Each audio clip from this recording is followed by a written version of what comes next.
Good morning, true crime friends. How y'all doing? Listen, Brian Walshe, trial day 9. Brian Walshe was supposed to take the stand. Oh, but did we get a shock in court yesterday? Oh my goodness. We're going to get into it. But first, you know what you need to do. Please like this video, subscribe to the channel, share it out, and hype this video. YouTube gives you 3 hypes a week. And if I could get a couple of those, that would be fantastic. Me and you, we're going to get to 30,000 subscribers together. Oh, yes, we are. So look.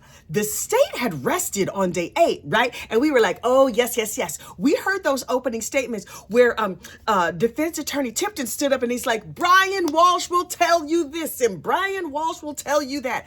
Brian Walshe lied to the police. And I was like, right, because he's a lying liar who lies. And according to him, by way of the opening statement, Brian Walshe was going to get up on this stand and before God and all the world tell us, Anna Walshe died of natural causes. He didn't know why. It was something called SUDS, sudden unexplained death syndrome. Now, please know, I made up the acronym SUDS because it just goes together for me, but that's not what he said. He was like, sudden unexpected death. It's rare. It happens. And we're going to have medical professionals explain every single thing to you, and then you're going to understand. Now, he never said, find him not guilty, because we know this boy guilty. He's guilty, super duper guilty. He was like, he panicked. He was thinking to himself, oh me, oh my wife has slipped the surly bonds of this earth. And what is going to happen to our 3 little boys? Everyone's going to think I did it.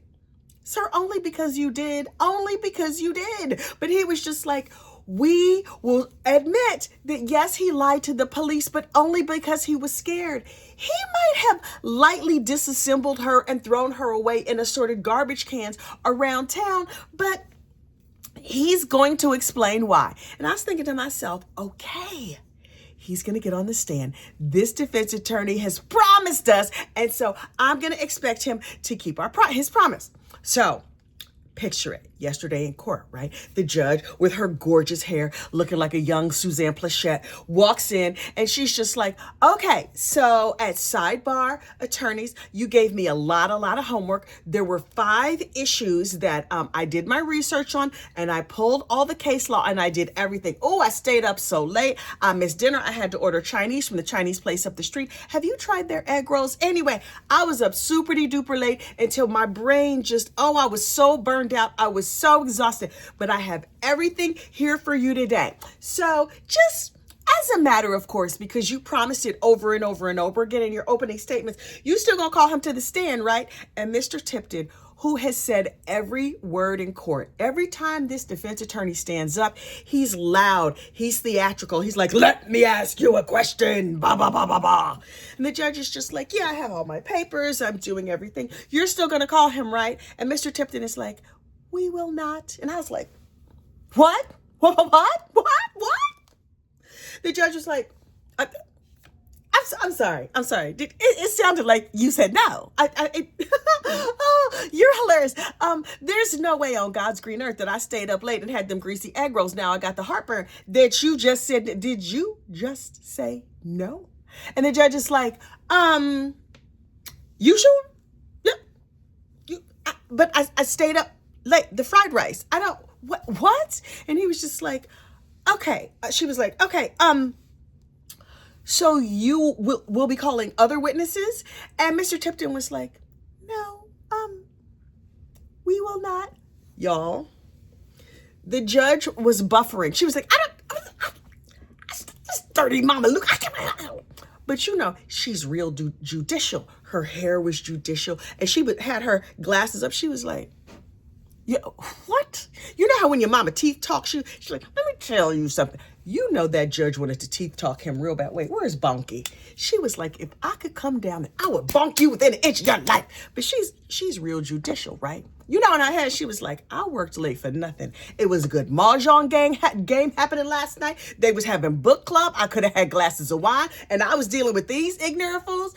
And the defense was just like, sorry, Your Honor. And she was like, right. I'm supposed to have a judicial demeanor. Right. No, it's no problem. I was just doing my job late into the night. And I was like, she's mad. She's big mad. You know who wasn't mad? Brian Walshe. Why is he sitting over there like, like the cat that ate the canary. You know, she was like, if I could just get a moment alone with him to discuss something with your client in the back room. It's a couple things I want to share with him via lumps upside his head. But she didn't, because Suzanne Plachette has her whole act right fully installed. And she was just like, okay, now listen. My favorite part of them saying no, Brian Walshe would not take the stand, was watching other YouTubers react to what happened in court. Recovery Addict was like, what? What? He was speechless, without speech. Emily D. Baker used all the cursey words. She's like, I'm buffering. She couldn't take notes. She melted down. She went to a code red over there on her channel. Oh, I was living my best life. I replayed those reactions over and over and over in slow motion. It was so good. It was so good.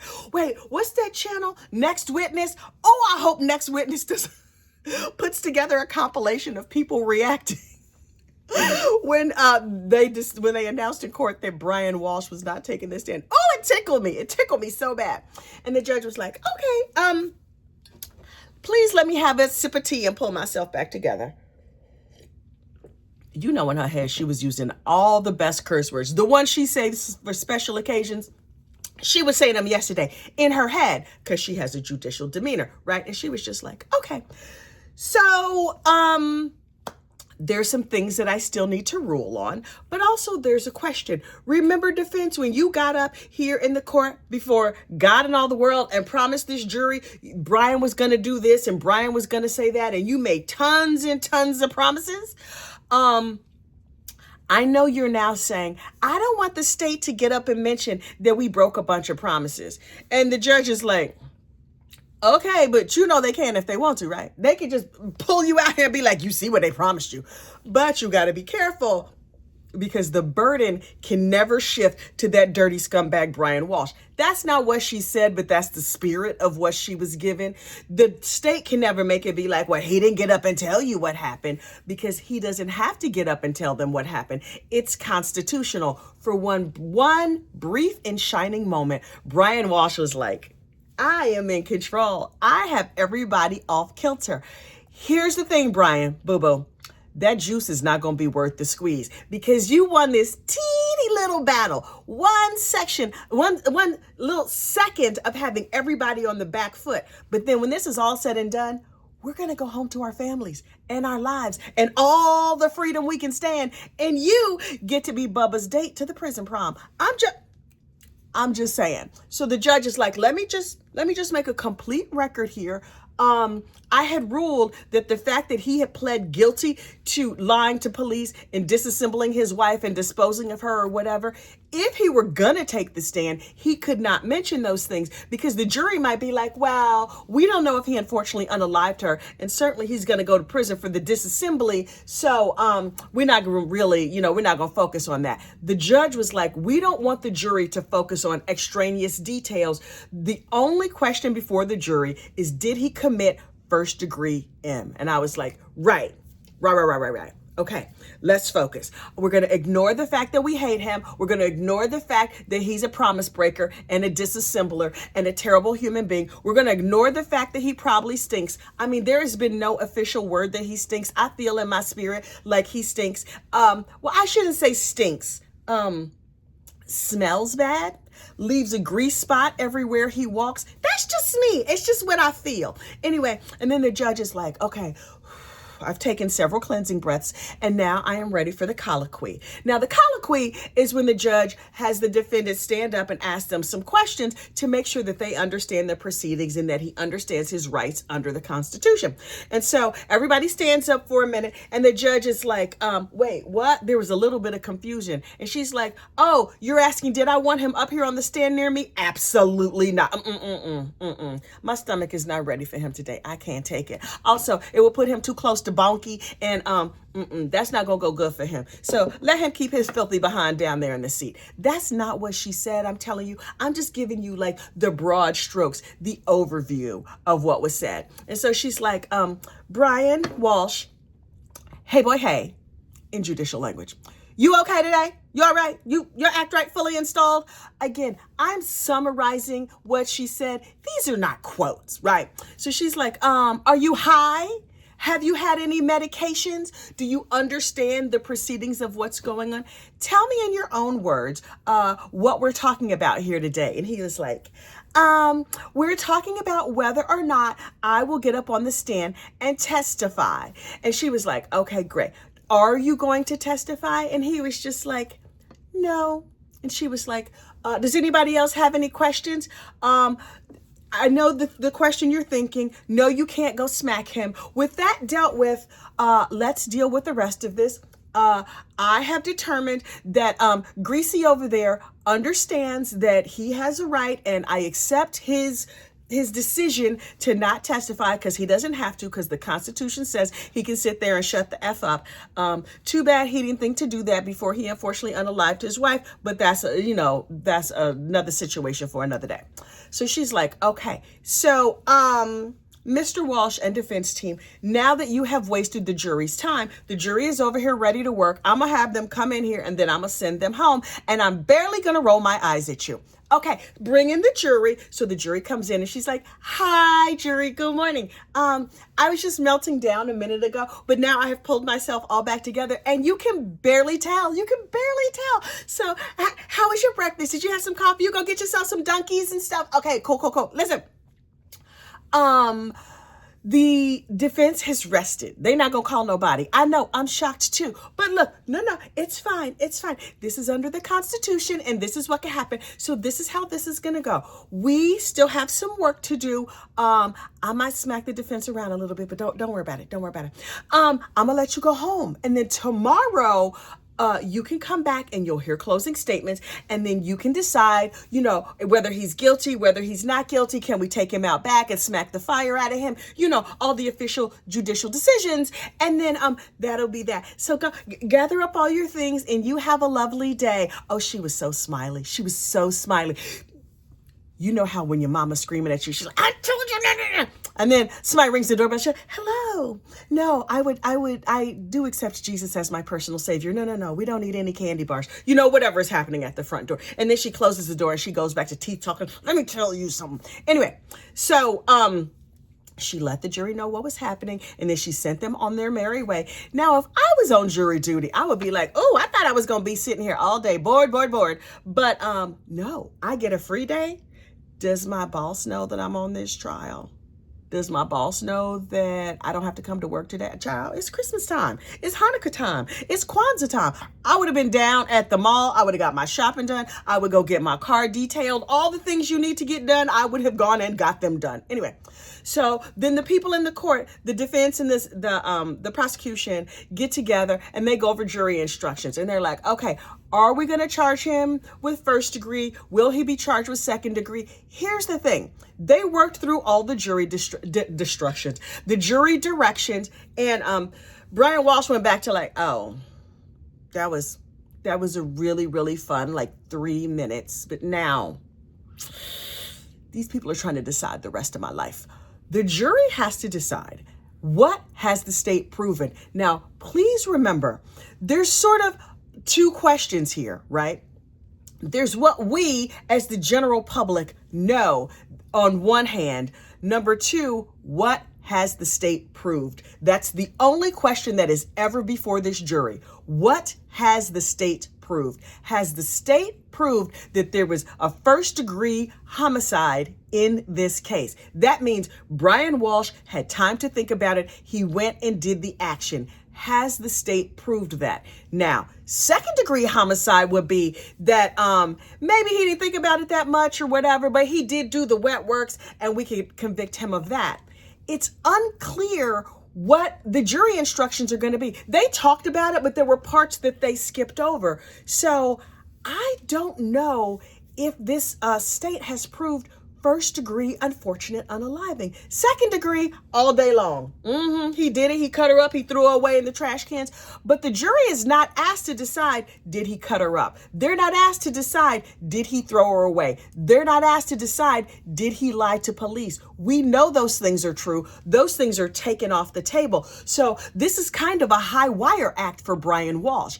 His defense team is going to go before the court and go before this jury and say, the state did not prove he contemplated and unfortunately unalived her. The state is going to, the defense is going to say he found her off at the Endless Heaven buffet, but her body was still here on the floor. And he is like, oh, this is messy. I'm unlikely to get my deposit back with a dead body in the house. So let me just nicely disassemble her and put her someplace else. Nobody knows how she died. We can guess. We have these highly sensitive recording devices on our face, our eyes, and our ears. We are not stupid. And so you could be like, oh, 1 + 2 = he did it. Or you could be like, there was no videotape of him disassembling her. Me, personally, as a big mouth lady on the internet, I feel like on the strength of he cut her up, he threw her away, he used her gift cards. He didn't earn them gift cards. He didn't make that money to buy the things that those gift cards paid for. Please keep in mind, on some other day of the trial, we discovered that after Anna was gone off to the Endless Heaven buffet, bless her poor little heart, he was like, oh, I need to replace some rugs and some clothes and stuff like that. So let me take her old gift cards and go down to the store and buy replacement rugs and replacement clothes. I think that is a violation of his vows. It should be a violation of law. The way this man defiled her gift cards, can you tell the gift cards are sacred to me? They are very, very sacred to me. I was annoyed on the strength of he had the unmitigated gall, not only to disassemble her, but to use her old gift cards. Nope. Prison for life, in my opinion. Also, I am not on this jury.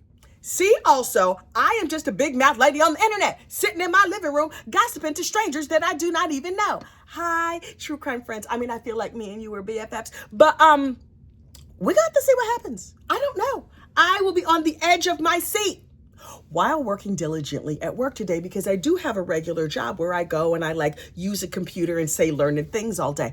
I am going to go and be a professional all day with one little earbud in my ear. Don't tell nobody. It's just between me and you. I will be there for closing arguments. Not live and in person. And if I get busy, then I will just watch it on the replay crew. I'm going to see you over in the comments over at The Recovery Addict. I might be in the comments at Emily D. Baker. I am going to be in the comments. If you see me, just give me a little pinky wave. Drop a little brown heart and say, hey, girl, hey. We don't want to disturb nobody's chat. But I will be watching to see what the closing arguments are. Oh, and then I'm going to break it all down for you. I'm going to tell you every single thing in regular people language. I know sometimes y'all get confused with all of the laws and the law sections and the objections and the whatever. Me here, gossip, rumor, and innuendo, I just give you that good, right? Plain, regular, easy to understand language. We will be back here together again soon to break down the closing arguments in the Commonwealth of, what state is this? Oh, the Commonwealth of Massachusetts versus that dirty Mama Luke, Brian Walshe. I will see you next crime. Bye.